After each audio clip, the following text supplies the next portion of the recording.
Now, our next speaker is going to be Michael from Lenzing, and this is another pre-recorded talk. Actually, Michael should hopefully. Oh, he's with us here. Amazing! I got some frantic sort of messages going. Michael might not be joining us, but Michael, thank you so much. We actually pre-recorded this only a few days ago, so it's quite it's very fresh and sort of recent. So I think we'll just play the video and then we'll get some questions sort of over to you. So Joanne, if you could kindly play the video for us, please. Hello everyone, and thank you for joining the webinar today. My name's Michael Kininmonth. I work for Lenzing Fibers. I work in the denim team, and today I'm going to talk to you about man-made cellulosic fibers. Sometimes they're called wood-based fibers because mostly the raw material for these fibers comes from trees. As a designer, as a product developer, textile engineer, in your career you will need to know about fibers, so take as much in as you can to understand what's going on in this area. So like I said before, these fibers are based around cellulose. Now, why is that important? Well, at the start of this millennia, the world population was around 6 billion people. And by 2050, it is predicted to be 10 billion people. That increase in population, there will be demand on food, on energy, on water, on all kinds of resources, which potentially sees a significant increase in environmental pollution, in depletion of finite resources. Oil and petroleum that comes from oil are non-renewable, not sustainable. Oil is going to run out at some time. So we're going to have to depend on other sources for things that we take for granted. So one of those resources is cellulose. And cellulose is part of biomass, which is the living stuff that the earth produces every year. And cellulose is the most abundant naturally occurring polymer in the biosphere. Trees, bushes, grasses, algae, grains, microbes, seaweed, it's all cellulose. And there's a lot of it. There's 1,500 billion tons of stuff around the world. And globally, about 6 billion tons regenerates. The pulp industry uses about 1% of that regeneration. And the pulp industry that goes into the fiber industry uses 2% of that 1%. And Lenzing uses 15% of that 2% of that 1%. So there's a lot of stuff to go for. So this shows you how fibers might be categorized in textiles. And this is the area that the company I work for operates in. So cellulose based from natural polymers. And particularly what I would talk to you about today is viscose and modal and lyocell. So your raw material in the first place has to be something that can be formed into fibers. And so cotton and linen and hemp are all cellulosic fibers, and they grow naturally through biological growth. What are called man-made fibers are converting other celluloses into fibers through a technical process. Remember that cotton and hemp and linen over millennia have been man-made themselves. So natural really is a little bit of a misnomer. And so cellulose are parts of many plants. Not all plants are 100% cellulose. Cotton is the closest, and you can see other ones there. Actually, wood is only just about 40 or 45% cellulose.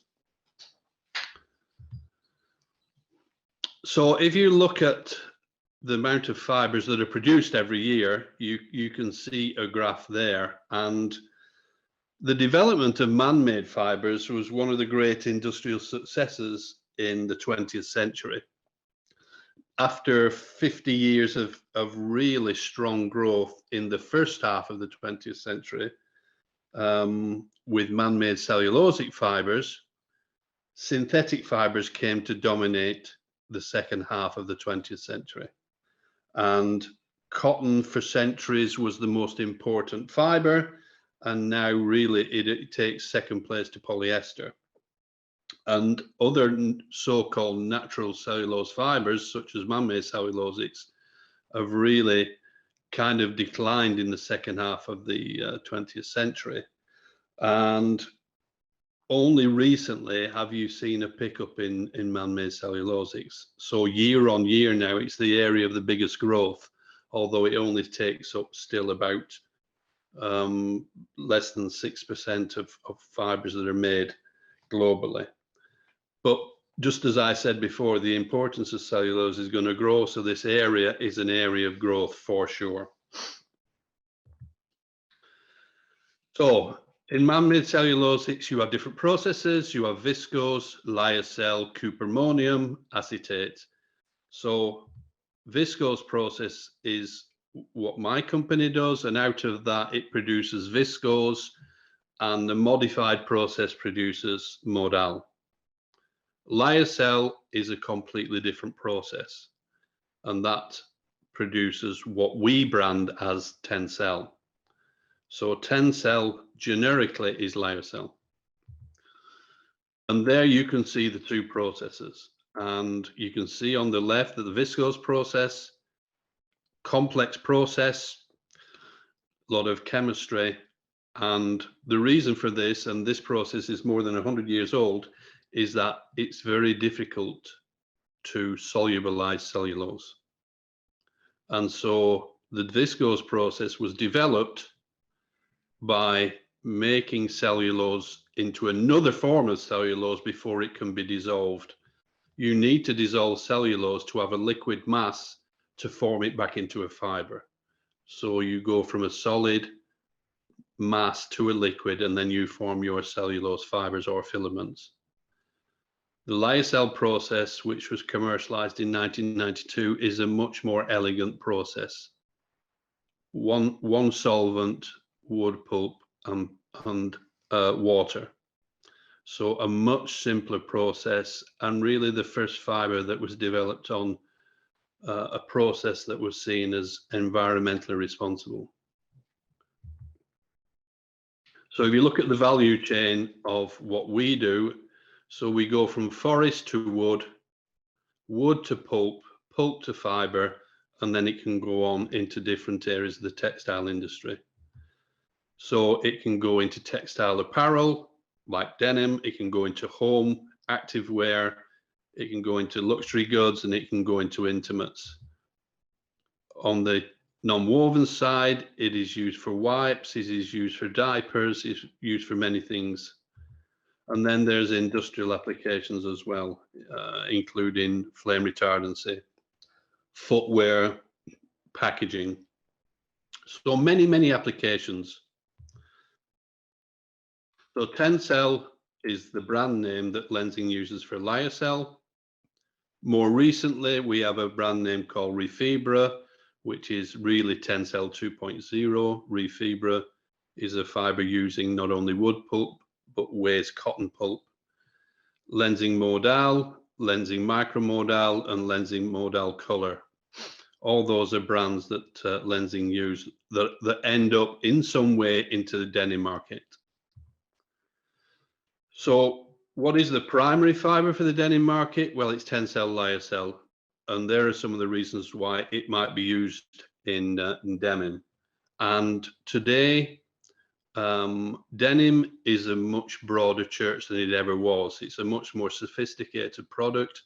From a fiber point of view, it is not just cotton. There are many blends with cotton, including Tencel. But there's always got to be a reason why you would blend it in there. So comfort, breathability, drape, luster. Performance-wise, it can enhance cotton because it's stronger than cotton, wet and dry, good chemical resistance, and its unique selling proposition, which is an environmentally responsible product, it can enhance the sustainability of a product. And with cotton blends, you've got a fiber that can be spun on cotton systems and blended. They have similar fiber lenses and Decitex. Both are cellulosic, so you can dye them with cellulose dyes, be it indigo, reactives, or whatever else. They're both authentic in their natural origin, and it can be enhanced in many kinds of ways. So if you look at the history of these fibers, viscose is the oldest, lyocell is the newest. And you can see there at the right-hand side some of the new variants of those fibers. So Lenzing Ecovero is a recent introduction on viscose. It's best in class viscose globally. The EcoSoft technology is a modal technology. Refibra has a strong environmental footprint based around recycling. Tencel Luxe is a filament version of Tencel. So most of the variants coming into the market are related to things related to sustainability. 10 years ago, you would go to a trade show and marketing would all be around trends, aesthetic, or performance. Now, most of the marketing is about making sustainability claims. And so you, as a generation, are probably the most environmentally literate generation. So if I say to you greenhouse gases, if I say to you global warming, you know what those things are. If you'd have said that to me when I was your age, I would have thought you were speaking in a foreign language. So today, there's a lot of words, there's a lot of initiatives. Some are saying you need to be net zero carbon, talk about nature positive, circular economy goods, single-use plastics, minimizing waste, clean growth, cradle to grave, product lifetime, cradle to cradle, natural capital accounting, offsetting, or you may be insetting, and then there's science-based targets. It's confusing, isn't it? And it's something that is difficult for companies, but we have to deal with it in some kind of way. And we have to understand it, and companies have to put a lot more resource behind this area of the business. If you only look at our business, so if you look at Lenzing value chain, you've got fiber production going around to manufacturing, selling to brands and retailers. There's consumer use, end of life, that might go back into recycling, and then you're back into wood sourcing and biorefining and pulp production. If I put on there all the kind of environmental activities that we're involved in, we have this.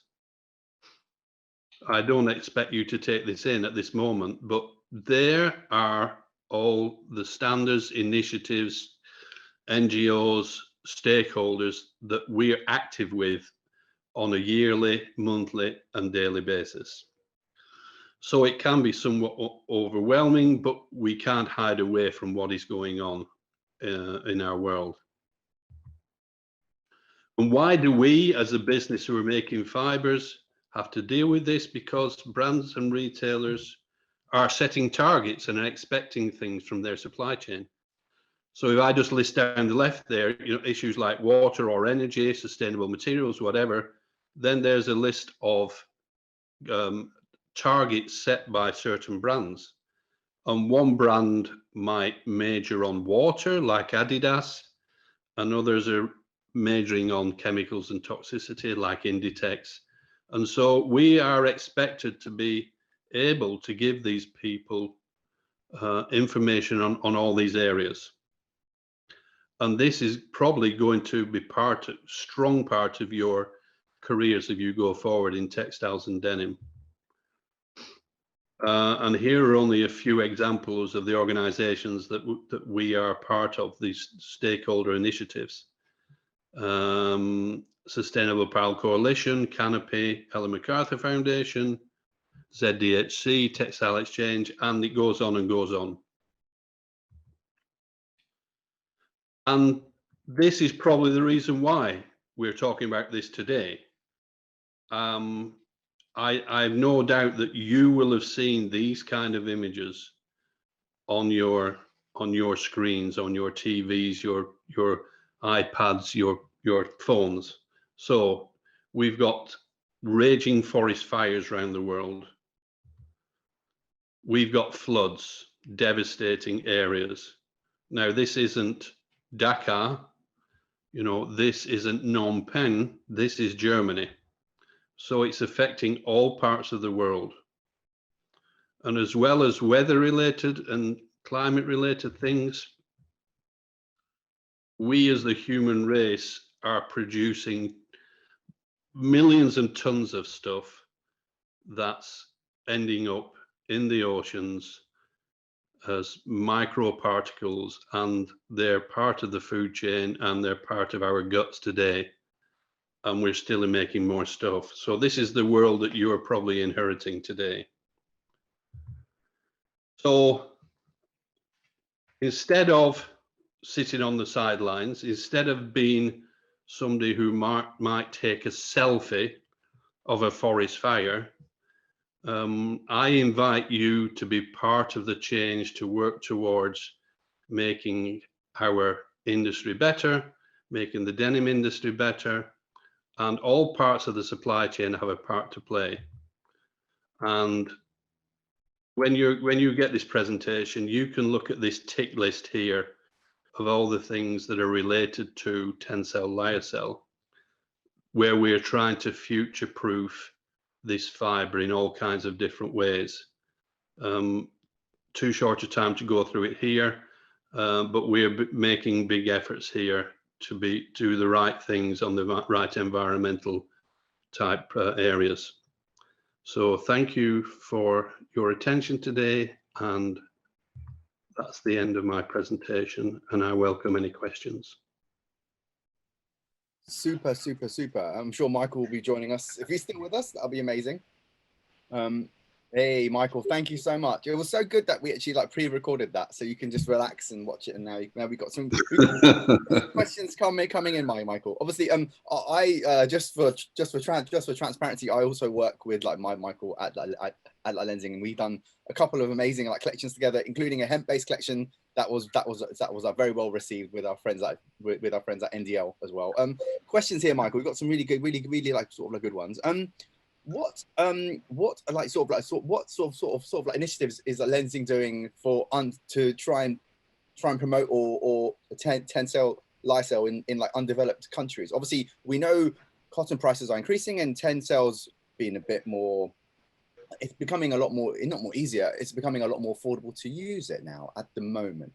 So, what's your thoughts on that weird question I just asked you? Well, we really try our best to market ourselves all around the world. I mean, our direct customers are spinners and weavers, dyes and finishers, and so we are present in all the manufacturing centers, a lot of them in Asia, of course.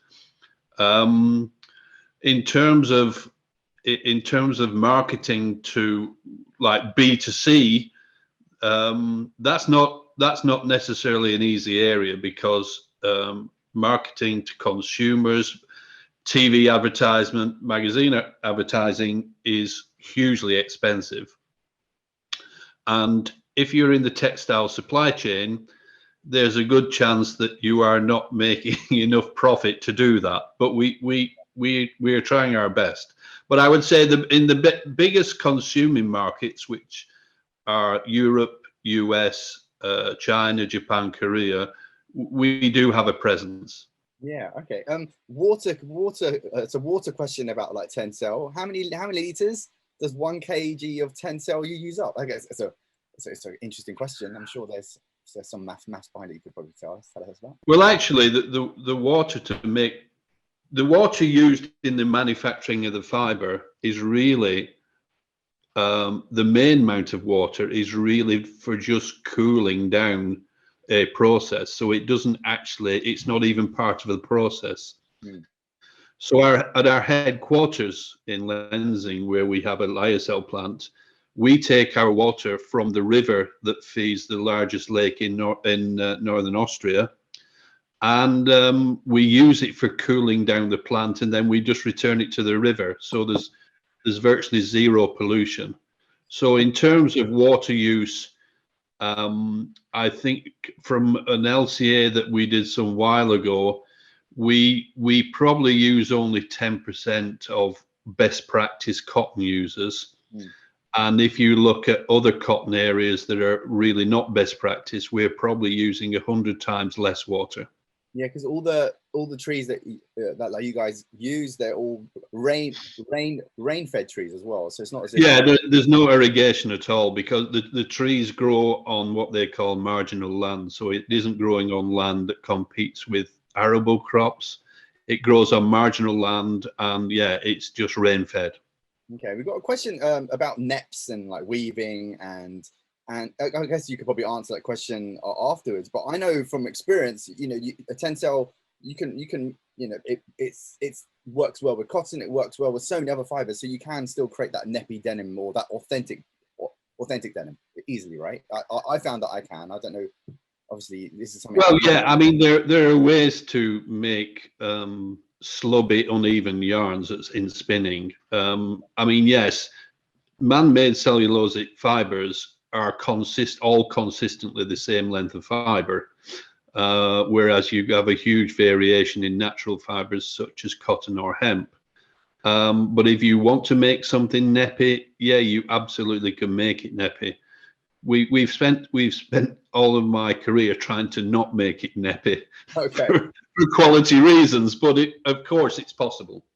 Yeah, well, us denim people, we always want everything to be a bit more rough and like rugged. So obviously, yeah. Anyway, I think our slots already finished, Michael. Well, thank you so much for your time. There are a few more questions. I don't know if you mind staying on and answering some more technical questions as well, mostly about the kg of wood and fiber and all that. I don't know if you can answer that for us. Okay. Okay. Thank you so much, Michael, for your time, and thank you. So